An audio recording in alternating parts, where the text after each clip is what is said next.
தமிழக பாரதிய ஜனதா கட்சியினுடைய மரியாதைக்குரிய மூத்த தலைவர்கள், தேர்தல் குழுவிலே அங்கம் பெற்றிருக்கிற மரியாதைக்குரிய தலைவர்கள் ஐயா பொன் ராதாகிருஷ்ணன் அவர்கள், மரியாதைக்குரிய நயனார் நாகேந்திரன் அவர்கள், மதிப்பிற்குரிய அம்மா வானதி சீனிவாசன் அவர்கள் இன்றைக்கு தமிழ் மாநில காங்கிரஸ் கட்சியினுடைய அலுவலகத்திற்கு வருகை புரிந்து என்னையும் இயக்கத்தினுடைய மாவட்ட தலைவர்கள், மாநில நிர்வாகிகளை மரியாதை நிமித்தமாக சந்தித்து பேசினார்கள்.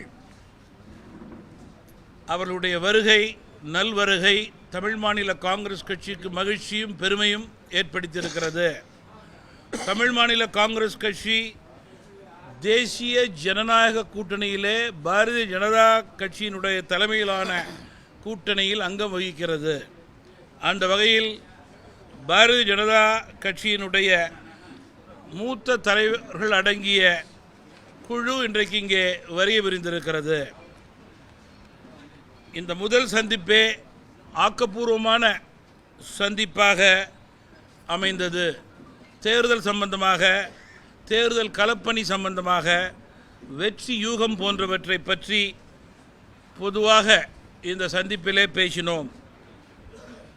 குறிப்பாக தமிழ் மாநில காங்கிரஸ் கட்சியினுடைய தேர்தல் குழு அதிகாரப்பூர்வமாக அறிவிக்கப்பட்ட பிறகு பாரதிய ஜனதா கட்சியினுடைய மரியாதைக்குரிய தேர்தல் குழுவோடு முறைப்படி எண்ணிக்கை தொகுதி பற்றி பேச்சுவார்த்தை நடத்தப்படும் என்பதையும் அவர்கள் தெரிவித்தார்கள். நானும் அவர்களிடம் கூறினேன்.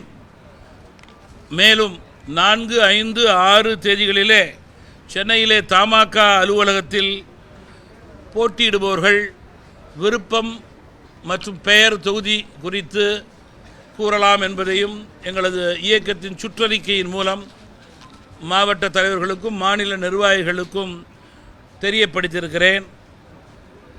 மாநில நிர்வாகிகள், மாவட்ட தலைவர்கள் தங்களது கருத்தை நேரடியாகவோ அல்லது கடிதம் மூலமாகவோ இந்த 3 நாட்களிலே தெரிவிக்க இருக்கிறார்கள்.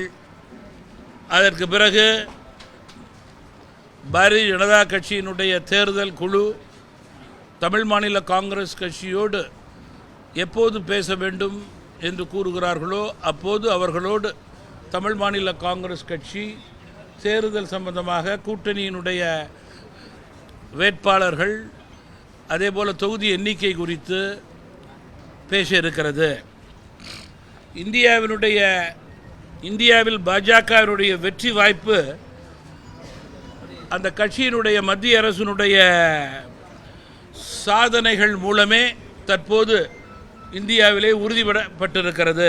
எனவே பாஜகவினுடைய சாதனைகளை மனதிலே வைத்து வாக்களித்து 3வது முறையாக திரு நரேந்திர மோடி அவர்கள் தலைமையிலே பாஜகவை மத்தியிலே அமர வைத்து தமிழ்நாட்டுடைய முன்னேற்றத்திற்கும் நாட்டின் வருங்கால வளர்ச்சிக்கும் வழிவகுக்க வேண்டும் என்று தமாக சார்பிலே நான் கேட்டுக்கொள்ள விரும்புகிறேன்.